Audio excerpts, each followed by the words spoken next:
Manipur की हजिक ओइबा साथीरब फिबम मसी येंगदुरगदि लेंगाक ससल लेतबग चप मानरे हाइबि याय लेंगाक मपो ओइबा चीफ मिनिस्टर दगे हौरगा मखा ताबा कैबिनेट मिनिस्टर सिंग अमदि एमएलए सिंग मसा मसागी चौकरी कोंदुना लेरगा मणिपुर कन्नबगी थबक इचंग थौना पांगथोप ngamdabagum tawri तसेंगना हाइरबदि चीफ मिनिस्टर दगे हौरगा मखा ताबा मिनिस्टर एमएलए सिंगना थवाई यावरिबसी मखोय मखोयगी फम्मसे कोंदुना लेबा हाइबसिना मखोयगी मथौदांग हाइबदि ओइरे हाइबदा हाइमन मथोक खल्ले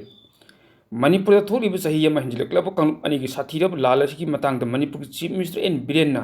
लाइबाक म्यामदा फोंदोखिबा एक्शन येंगबियु लेमना थारोय हाइबदु हजिक फावबद थबक ओइन पांगथोप ngamdana लेरे लोइनना लाइबाक म्यामदा मिनम्बा वांगांग बाहिदोखिबा वा थबक ओइन पांगथोप ngamdaba चीफ मिनिस्टर हाइबदु ओइरि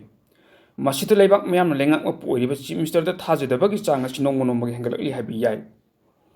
मणिपुर म्याम कयागी मतिक अवाब मायुकनरबगी हाइबा बुलमदम मसिकी मणिपुर की चिंग अमसुंग तम अनिमक्ता अकी यखंग लेतना चथोक चचिन तौदुना सुनोमा फावबा ngamjade बफर जोन अमदि रेड जोन ख्वांग कोइदुना लेबदगी हाइबा मफमसिंग असि लानसिनदुना चतलुबा मिसिंग असि लमदमना चटपग चप मानदुना हिंगना हलक्तबा हाइबदु ओइनरिबनि अचौबा थौदांग लौगदबा मणिपुर लेंगाक लोइसिंगना मसा मसागी चौकरी कोंदुना ममिंगतगी ओइन दैखिबदगी हौजिक मणिपुर असि मचित मचित कया थोकना काइखिबि याबगी ओइथोकपदु लेरे हाइबि याय फिबम मसिदा हौजिक ख्वाइदगी हेना लाइबक थीबा हाइबदु ओइगदोरिबसि तुंगी युंबियर ओइहौगदोरिबा अइखोगी नहारोलसिंगी पुंची असिनि भारत लेंगाक लौखटपम थोकपा थबक अदु लौखटपिदबदगी मरैबाक मणिपुर कन्नबगी दमक्ता लमदम मसिदा आरामबाई टेंगोल अमदि खुलंगाप खुंजा भोलंटियरसिंग चोंथोक्तुना खुलंगाक्तुना मणिपुर मियाम कन्ननब थबक चथरि लोइनना लानथेंगनब थवाइना पंथा पिगिबा आरामबाई टेंगोल अमदि खुलंगाप खुंजा भोलंटियर कयासु यावख्रे अदुगा हौजिक फावबद मरैबाक मणिपुर कन्नब होटनरिबा नहारोलसिंग असिगी हौजिक हौजिक ओइरिबा पुंची महिं करिनो अमदि तुंग ओइहौगदब मखोयगी पुंचीना करिनो हाइबगी मतंगददि मणिपुर लेंगाक लौफम थोकपा थौदांग अमत लौविदबगुम तौरि मसिगी मथक्ता आरामबाई टेंगोलगी लुचिंग पुरेल ओइरिबा मियो असिगी मथक्ता एनआईएना केस लौखटुना थेजिन हमजिनबगी थबक चथगनी हाइदुना खंगहनबसु लमदमसिगी पाउचे कया फुंगना खंगख्रबनि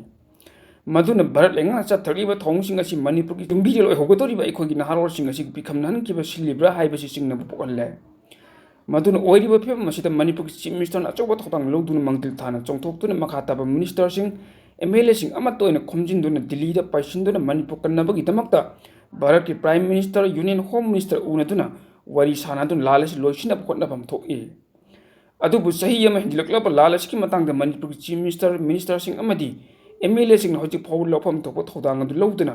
फम कोंदुना लेइबसि याम इकाइनिंगाइनि मधुना लेंगाक लोइसिंगना मरैबाक मणिपुर कन्नबगी लौफम थोकपा थौदांगसिंग अदु लौब ngamdaba तारबदि